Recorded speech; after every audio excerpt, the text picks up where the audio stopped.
Well, hello and welcome to this edition of Wednesday Palaver. Today we're going to be looking at a phenomenon which has been with us for a very long time. When we were in school, they used to call it homoing. And usually happens in the boarding schools where freshers are treated so horribly. Sometimes they get injured. So many things happens to young people who go to the boarding school. There have been instances where various concoctions have been mixed for them to drink as part of homoing. Substances have been put in their eyes and nose and all kinds of things, and sometimes they're so very brutally assaulted. Now, only recently, at the Indiscipline College, something really happened which woke all of us. A Form 1 student was choked, really choked in the neck, and he was seen in a video bleeding from the head, and this has attracted a lot of attention. There have been lots and lots of discussions about homoing or bullying in schools.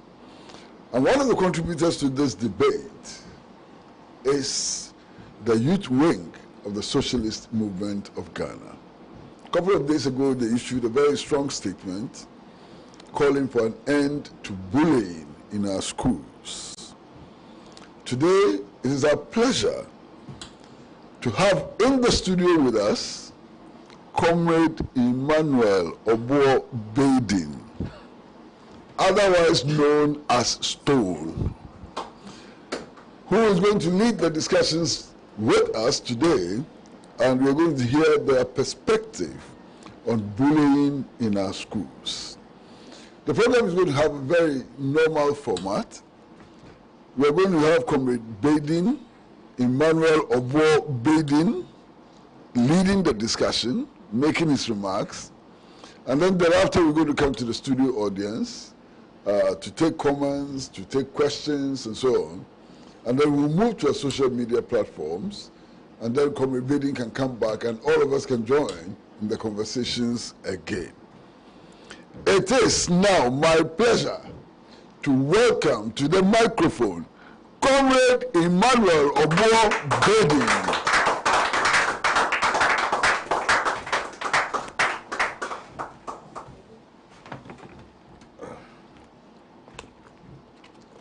Thank you, Comrade Kwesi. Good evening, comrades, and good evening to our cherished viewers. This evening, I'm honored to be leading the discussion on bullying in our schools or our senior high schools. As Comrade Kwesi started with, we used to call it homoing back in school, and I'm sure that each and every one of us gathered in this room has gone through it in one way or the other. I had a very rough experience in level, or let's say SHS1. In fact, I was beaten to the extent that one of my butts became bigger than the other. It was very difficult for me to sit down for like 2 weeks. It wasn't easy, just because I was late for what we call inspection. And it was not because of the fault of mine, but because we had only one pressing iron, and I had to find another place to go and iron my dress and come back to my dormitory. That is how it is. But I believe that after the discussion this evening, we all find a way, or we all take a position against such acts in our senior high schools. A fortnight ago, we all saw a video circulated on social media where a student assaulted or choked a colleague student in Indiscipline College. It was so inhumane to the extent that anybody that saw the video started complaining and talking. And as the youth wing of the socialist movement of Ghana, we could not contain it, but to issue a statement and to make an intervention on what we think should be the right way to deal with some of these issues. More often we say that charity begins at home, so I will begin from there. It could be that the reaction of the perpetrator, it's something that has, or that he or she has learned in this particular case from the house. So I would like to talk to parents and guidance in the house that it is important we pay attention to our wards when they are home, and the practices that we more or less carry out in our various homes are things that children learn naturally. What your parents do, what your friends do, what the community engages in, you are likely to learn one or two from it, and you are likely to repeat it if you get the opportunity. So when I saw it, that was the first instinct that, look, it could be that the person comes from a community where there is this kind of attacks and all that consistently or continuously happening. But yet again, that is why I think schools, it is one of the reasons why I think schools are built. Schools are built to shape our character. So when in a school setting, things like this go on, then it means there is a problem with our society. And you agree with me that this permeates every fabric of our society. It's not only in the schools. We were only fortunate that this time around, because of social media and the use of technology, it came to light for all of us to see it. But worse things happen. I can't share mine, and I know you can't share yours too. But if we say we are all going to share what we are going through, we will know that it is something that is very deep. It's a deep culture that we must approach from our schools. But whilst parents are taking their share of the responsibility, policy makers and implementers also have a role to play in our schools. Talking about the Ministry of Education and the Ghana Education Service. Why do I say so? When a parent brings a child to the school, the parents more or less cede some authority to the school to take care of the kid from there. So anything that happens in the school happens under the watch of the school or under the ministry. And this has persisted. Even these policymakers have gone through this over time. And there have not been any deliberate attempt to confront and deal with it. And that is why it has gotten to this point. If you notice, when the boy was being strangled, there were other students there. If you look at their attitudes, they were very normal. They didn't see any problem with it. It shows that it become a culture. It's like, oh, this is nothing. Worse things happen. But it shouldn't be so. And it is happening, I believe, because there is a lacuna. There is a space for students to decide how they deal with their issues and their challenges in the school. The school that I attended is Winneba Secondary School. I'm not saying this to denigrate the school. It's a wonderful school, but we had one counselor. And the counselor's attention was more to our academic work than the day-to-day with our social beings or our social lives that we exude on campus. So when the counselor is paying attention, look at about 2,000 students.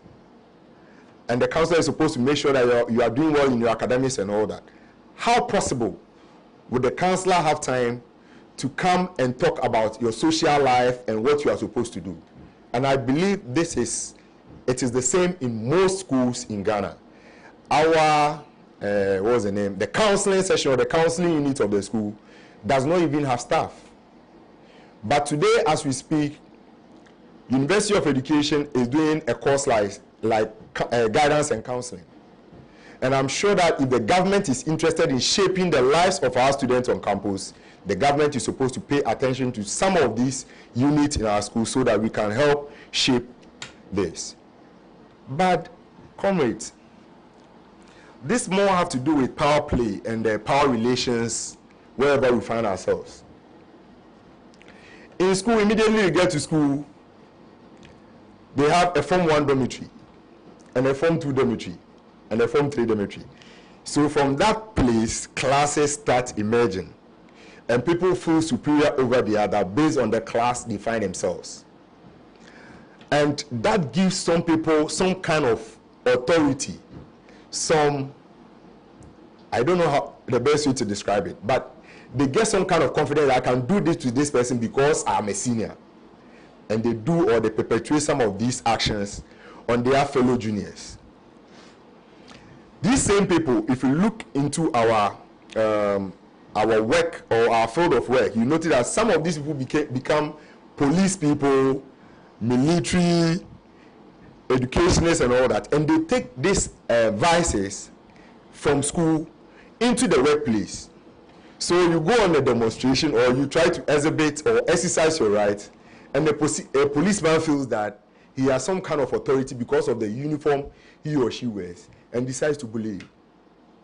You are in a field like education field teaching, and your headmaster feels that because he is the head, he has the right to more or less derail your effort in the work you are doing. Sometimes our female students go through a lot of struggles in the hands of our male teachers who are headmasters, head teachers, head of departments and all that. But this starts from somewhere. Apart from the home, the beginning of our education is a place we must pay attention to. The socialist movement of Ghana recognizes that the laws of Ghana, Article 15.2 and 28.3 of Ghana, speaks directly against such inhumane acts, torturing, force preventing people from doing what they have to do and all that.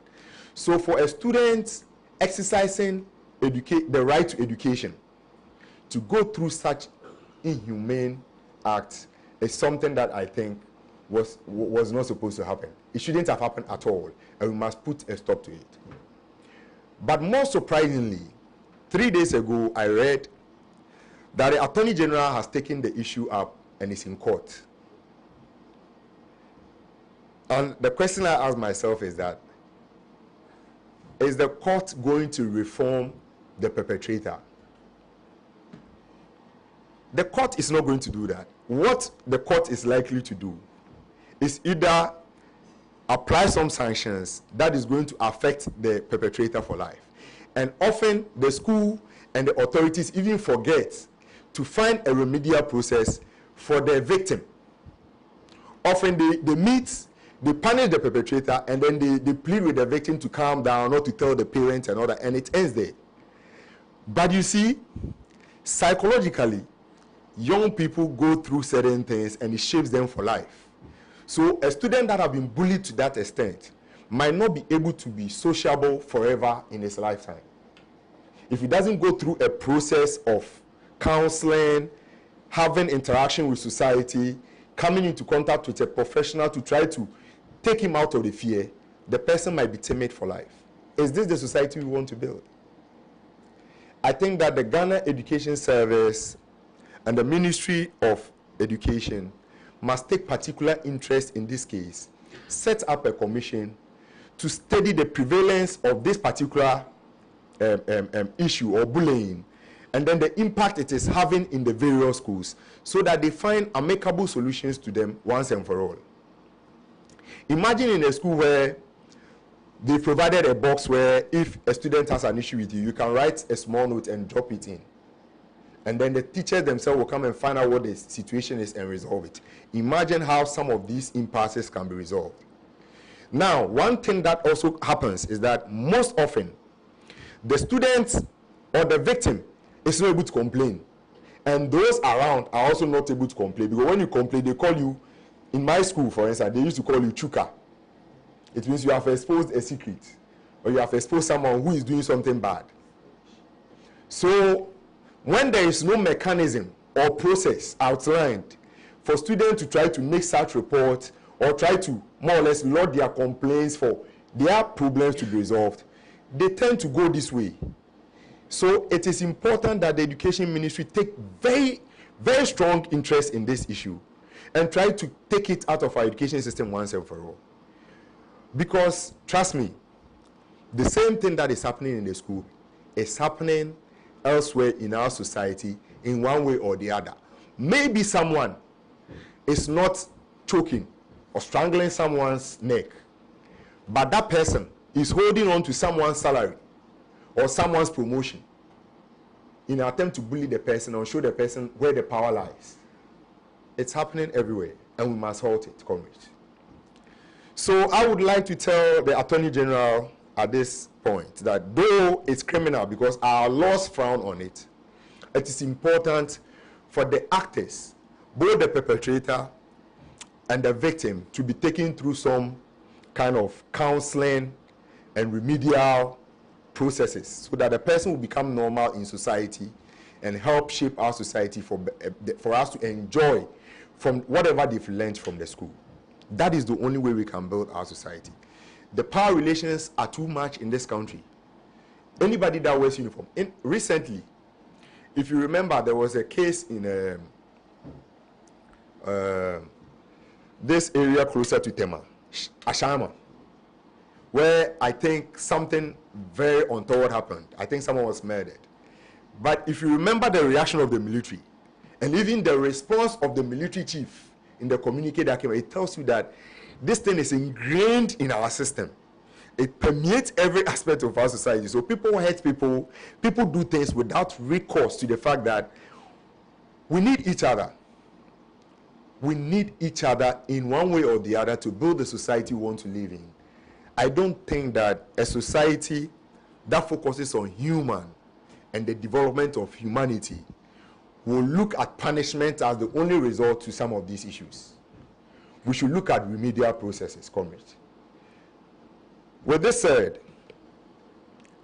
the youth wing of the Socialist Movement of Ghana have stated clearly that they are monitoring events after this particular issue, and they are hoping that the government of Ghana and the institutions that govern such places like the schools and all that will take steps to introduce processes to resolve some of these issues. It shouldn't even happen in the first place, that the fellow student will see another student, and even if the person has hurt you, go to the extent of almost killing the person.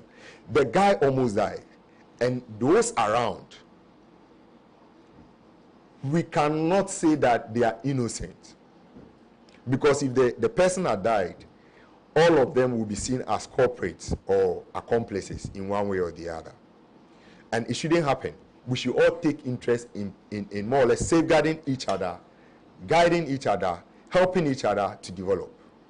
This is our point. And we want to say that we should shun bullying in our schools. Right from junior high school. I started suffering from junior high school. I don't know. Sometimes it's not because you are stubborn, but because you have a certain position, a certain training. You think that things must be done right. So if, for instance, you are accused of something, you want to make a point that, no, this is not true. This is not what I did. Immediately you become an enemy to your seniors. And they feel that the only way to deal with you is to use the way of the bullying. Our education ministry must stand up. Our teachers, the Ghana Education Service itself must also stand up and be counted in this.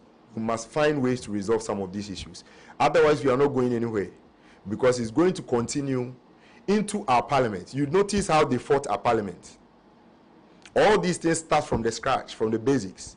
If a deliberate policy, an intentional policy is not put in place to try to stop it, we will carry it, and even one day, into the presidency.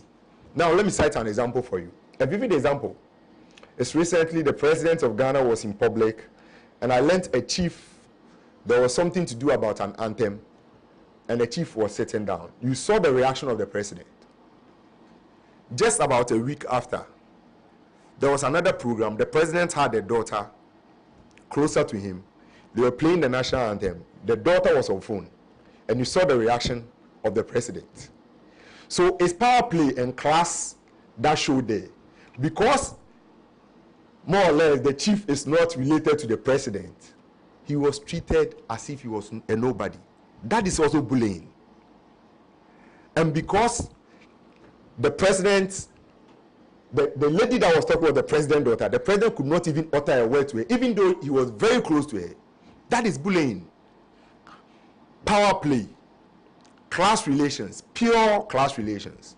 We must end this once and for all. Otherwise, we will not have a better Ghana that we all wish to have. Thank you.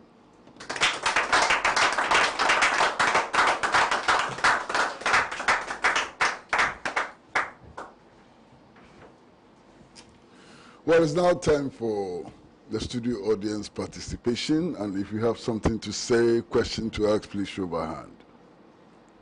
I see one, I see two. 1, 2, 3, 4. Any more? Okay, so this is how we're going to do it.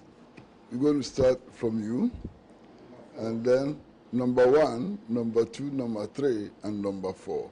So that's how we start. Please welcome to the microphone.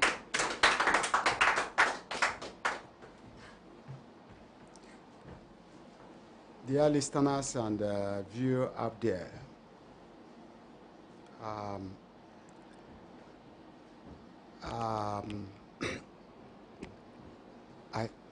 first of all, I want to thank Comrade Emmanuel for being able to break what I can call moral delinquency in the schools. And I want to start by saying that the school alone cannot be held responsible for abnormal behavior of students, either dormitory or home students. Moral value and orientation of human beings start from parental upbringing. And in a society where moral laxity is out of proportion, we're going to find out in the character of the people we reflect.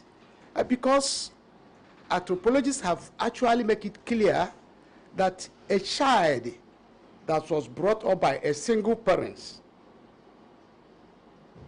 behaved on the contrary to a child that brought up with both parents.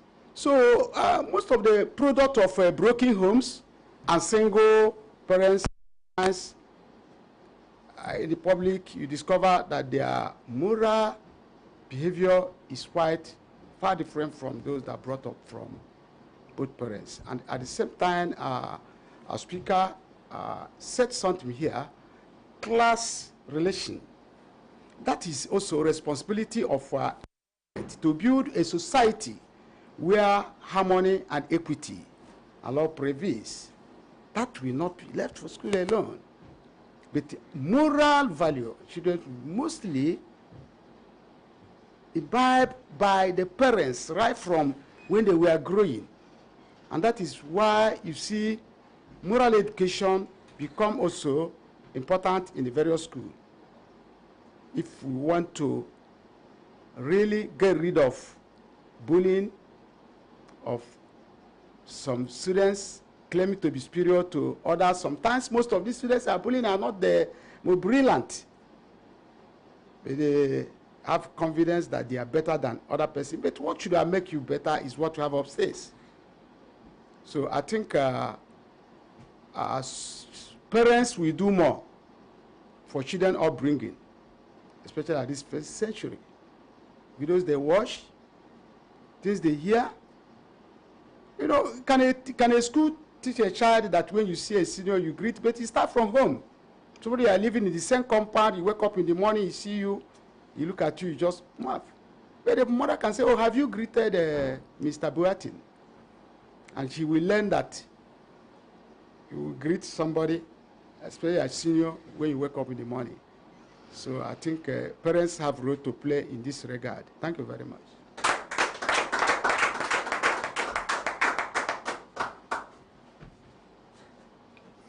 Good evening, studio audience and viewers up there.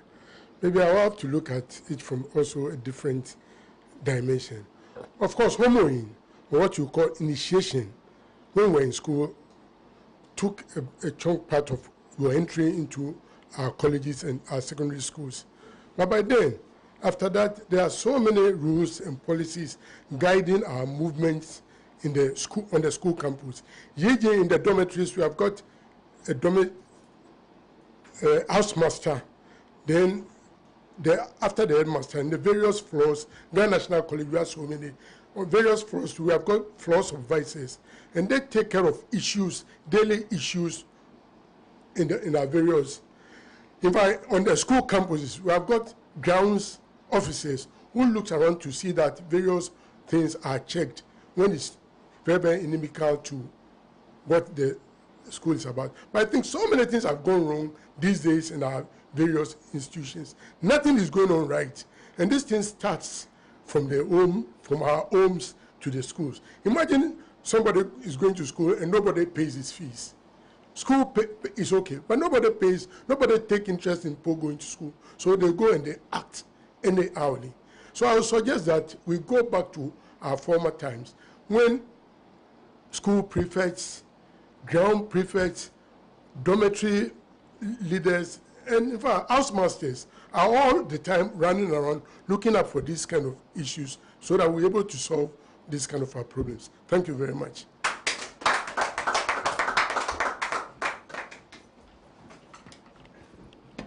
Good evening, studio audience. Good evening, comrade. Thank you very much for that insightful speech. Well, when I saw that video, I felt very bad because it was nothing good to write home about. I have the privilege to be in a second cycle school, single-sex school like that of Adisado College, you understand? And there is a lot more that goes into it. You know, as a boarder, you experience, you know, prep time, people going out to flipping the world to go to town just to go and buy food and that kind of lifestyle. And they are being even supported by some of the housemasters in the evening, you understand? So all these things causes a lot. Time is not on our side because, you see, bullying is a ceiling worrying situation in all secondary schools. That one there is there. So sometimes I think we have to put pragmatic measures in place to check the students. You know, that student-teacher relationship must be there to, you know, curtail this problem. But at the end of the day, I've learned much from what went down today. Thank you very much.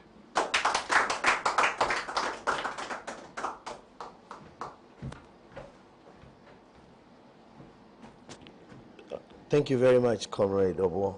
That was an excellent insight. Bullying. It's not only in the secondary school, and I'm happy you said that. It's all over. We have a government bullying all of us. And when we speak, they unleash the police on us. If they are not able to handle us, they unleash the military on us. And that has been the order of the day. What I'd like to say is that we live in a society established by violence, maintained by violence, and protecting the perpetrators through violence and bullying. So it's become an order of the day. Some of us went to secondary school with very tough skins, you know. Before I went to secondary school, you know, we had at the back of our minds that you will be bullied, and then when it's your turn, you bully somebody else. And we thought it was normal. We thought it was very normal. And so we went to secondary school with that tough skin, and we're willing to fight, you know, to survive. It's unfortunate that we had that at the back of our minds. But you see, the point is that there's a saying that an abused child grows up to be an abusive adult. And that is what is exactly happening. I'd like to speak directly to the younger ones in secondary schools and those yet to go to secondary school, to tell them that it cannot be the order of the day. We create the society we want to live in, and we can confidently tell you that a bullying society is not one that you would want to grow up in or see your children grow up in. So we need to change our thinking before going to secondary school. We need to change our thinking whilst in secondary school. Those of us in Form 3 and Form 2, you have to understand that the younger ones that come are just like your little ones that you have at home. Nobody would like to see your younger brother or sister at home being bullied, being choked, and all of that. We know that the society we live in is not the best, but I think that we can create a better one, and it starts with all of us. Thank you.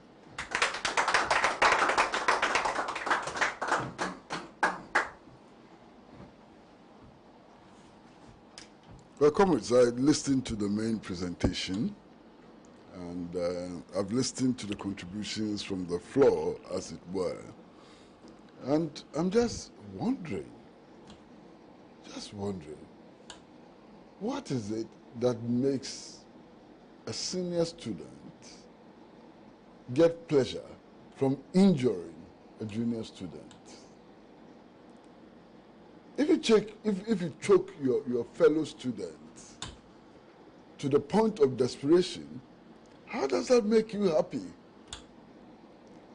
What pleasure do you get from mixing omo and gari and giving it to somebody to eat? Something must be wrong. And what is it that is wrong? I'm not so sure. But it would appear that the kind of society in which we live encourages people to flaunt their power, to flaunt their wealth. In the dormitory in a secondary school, the difference is not between the big businessman and his driver. The difference, the power difference, is not between the farmer and the landowner and so on. There, the difference is between the guy in Form 1 and the guy in Form 3. And if he's been brought up to display his wealth and power, to show that he's different from others and so on, maybe that may find expression in bullying. So it is possible that the schools, these students are trying to live the lives that they live in their homes. You know, a life of lords and servants, a life of master and these days they call them house help and so on. May very well be. It may very well be that if we try to build a society of equals, a society where all of us have the same access to education, all of us have the same access to food, to housing, and so on, perhaps we may not see this bullying. Now, the other question that I think is important to deal with is that this has been happening for many years, maybe for 100 years, maybe less. Why haven't we stopped it? Because we can stop it. And we can stop it by punishing those who perpetrate bullying in our schools, by making examples of others and so on. Why is it that after all these years, bullying continues and is becoming worse? And when I saw this video from Adisada College, I couldn't believe it. And what's the point? Just held the guy's neck like that, choking him to death, and gave him a kick. The guy falls down, wakes up, and there's a huge gash on the head, and blood is oozing. Why? We know that these things happen. Why haven't we stopped them? You understand? How do we stop them? Punishment may be one of them. But maybe more importantly, education which brings about a certain consciousness, a consciousness of the strong helping the weak to come along, a consciousness that after all, we are all equal, a consciousness that we need to take people out of pain and so on, a certain consciousness. Now, how do we do that? I recall that when we were younger, it didn't prevent bullying though, but we were in the Young Pioneer Movement set up by Osajifo Dr. Kwame Nkrumah, and we were taught, you know, to love our country. We were taught to love our neighbors, to protect the weak, and so on. These reactionary elements who opposed Nkrumah said it was indoctrination. But isn't it better to have a society where young people are indoctrinated, if that is what it means, to believe that they are all equal, to believe that they have a common heritage, and so on?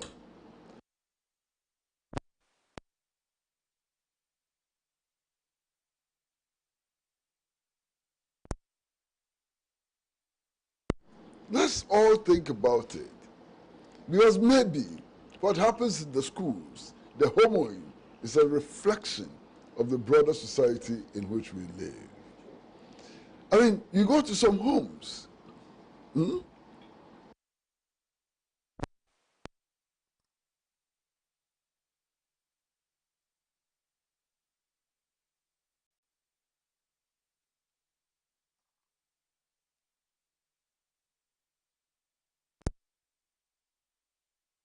and papa, eat from, and so on. And the house help has to sleep in a corner of the house. They don't eat at the same time, and so on. When the master and the children have finished eating, what is left is for the house help. In some places, even worse. Palm nut soup. You pound the palm fruit, and then you take out the fruits, soak it in water, and so on. In some houses, house helps, drivers, and so on, it is after the master and the madam have extracted their juice or palm soup, the chaff that is left, that is what they are given to cook to eat. How can we continue building a society like this? You understand? So we're talking about bullying in schools, but maybe we can see the broader society in the schools. You can see the broader societies in the schools.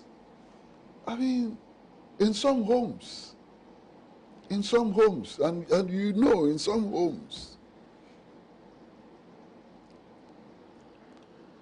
it's not just about the plate and the cup that is used in the house.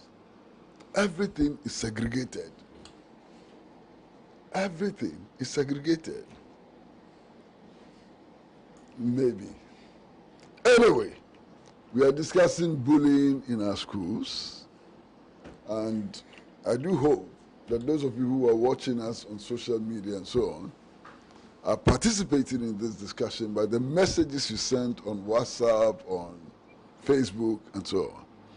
I would like to invite one of us, I don't know who it is, suspect is Hack, Abdul Hack, to come to the microphone and give us messages from the social media platforms. You can take 5 to 6 minutes, and thereafter,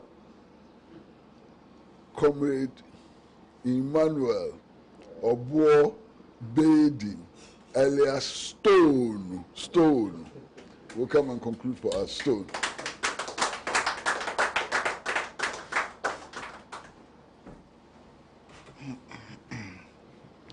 Thank you, comrades. We are having a lot of comments coming in from our social media handles and also from WhatsApp and, yes, text messages. Keep them coming. We appreciate them all the time. We'll start with the Facebook comments, and this is coming from Ibrahim. He says, great work, Accra Collective, and kudos to Comrade Baiden, a.k.a. Stone. It's like the stone is raining. And we have Kudi also saying, good evening. And is giving us a thumb up to you too, Kudi. We have Azuma Bisuri saying, good evening, Wednesday Palaver. The bullying in our schools, the bullying in our schools, I think you mean, must be carefully monitored because prefects take the law into their hands to molest the juniors. The Education Service and Ministry must up their game and do something. Okay, they must up their game and do something. Rakia Adama also says, knowledge is power. Knowledge is power. Coming back again from Ibrahim, he says, the current society order encourages and infuses these traits of bullying in our students and our children at home. Bullying has to stop, but it can only be stopped when the whole system is smashed and allow us to build a new equitable society. All our institutions has been characterized by class and status divisions, which is not in isolation from our society order. Very well said, Comrade Kwesi Pratt Jr. Kudos. Coming from Macro, it says, very inspiring. Thank you for the program. Let me take a few more from our WhatsApp while we wait on the messages here too. Okay, and this is saying, good evening, comrade. The whole problem is from the police that prevent teachers from punishing students. And this is coming from Tony from Hohoi. Thank you for the message, comrade Tony. Okay, this is saying that the current society order encourages and infuses traits in students about bullying, and this must stop. Let's join hands together and push ourselves forward. Okay. Thank you for the message too. You didn't add your name. Add your name next time you send the message, but we appreciate it every time. This is coming from Aguma Sebastian Babugri. I hope I pronounced the name correctly. He says, great presentation from our youth commander. We must find a way to nipping out this needless situation. Okay, youth commander. I believe that's Comrade Stone. You are also a youth commander. It's great to know. We can worry you with that later. Okay, this is coming from Isaac. He says, this is a long message, but let me try and summarize it. Our politicians have taken the disciplinary power from our teachers and school authorities. How come today teachers sit aloof while student issues are taken to court? From Isaac Asasi Ayesi. From Kukurantumi. Okay. Thank you for the message. Kukurantumi. Yes. Also coming in says, hi, Pan-African TV.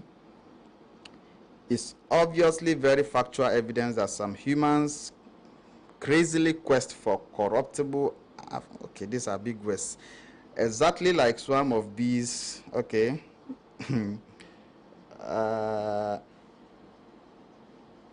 Let me see.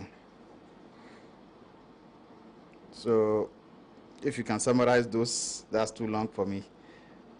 Okay, this is saying the education system with consciousness, just as you said, Comrade Kwesi. This is Abdul Jalal from Pamvo in Tamale. Thank you, Abdul Jalal in Tamale. And this is from Lil Baby. It says, thank you for the program. We are enjoying it here in Takoradi. And this also says, I'm Joe, a barber from Takoradi, and I'm enjoying Pan-African TV. Thank you for enjoying it. So we'll keep it coming to you every Wednesday at 5:30 p.m. Just stay tuned. Okay. This is saying, I'm Benjamin from Ikropon, and I'm enjoying your submission, Comrade Baiden. Thank you for the message also. Okay. This also says, good afternoon, comrade. The whole problem is from the police because they prevent punishment in schools. Okay, so that's from you, we believe. This is also saying that I'm Buama from Shama. I don't know if it's a shaman or shaman. Okay. And it says, I'm watching you live. Thank you for watching us. I think the messages keeps coming, but I will stop here and allow for Comrade Baiden to continue. Thank you.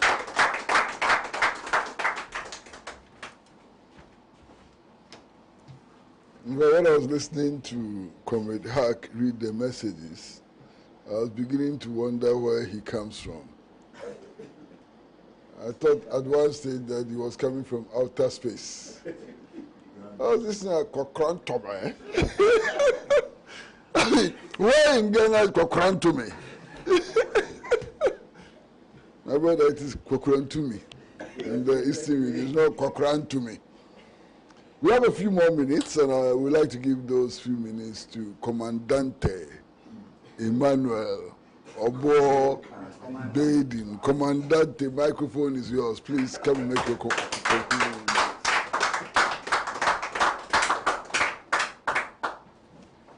Thank you once again, Comrade Kwesi. As I listen to all the contributions, it just summarizes the point that whatever happened in the school at that time mirrors what is happening in our society. And if our society is going to change, we must make the effort to change it in these schools at the basics so that it will not climb up into, for instance, what the president did. It shouldn't happen. But the society we find ourselves is ingrained in a certain system that thrives on bullying in other forms, oppression, repression, and all that. It is only through that it's able to sustain itself. So we shouldn't lose sight of this. We should be making effort to change the system itself. The root cause is the system. The system we find is a system that depends on class clashes, or class struggles. The haves want to always lead. The strong in society want to always use their might to lead and all that. And that is what is reflecting in our schools. I also thought of something whilst I sat. I thought that maybe it is possible that the government is not playing a particular role. That is the role of providing materials and resources for use in the schools. Because there is a saying that the devil finds work for the idle hands. So it is possible that if the student, for instance, has some recreational activity and all that, some of these things will not emerge. So we should be looking at that as policymakers and implementers to make sure that we tease out some of these things and deal with them once and for all.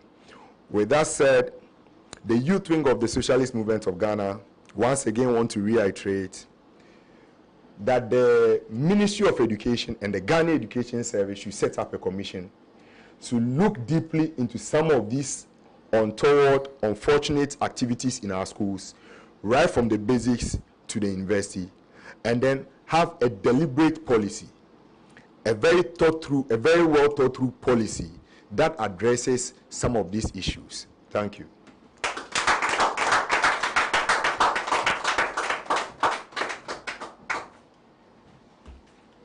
Well, friends everywhere, those of you who watch us at home, those of you who watch us on social media handles and so on, we are so very grateful to you for joining us today, this Wednesday, to discuss such an interesting topic. Indeed, this program has become what it is because of your participation. And we'd like to thank you very much for participating in this program every Wednesday. Please be with us every Wednesday. Not just on Wednesdays, be with us every day. And be with us every day for very good reason. And that very good reason is that the best is on Pan-African television. I mean, look, the best is on Pan-African television. I mean, how can you miss Swift Show with Naya Chidi? She doesn't know how to dance, but she's so very beautiful that she's a pleasure to look at. And then the best in entertainment, the best in everything. It's on Pan-African television. So stay with us for best in news, best in entertainment, best in sports. Whoa, best in everything. Until we see you again next week. Bye-bye.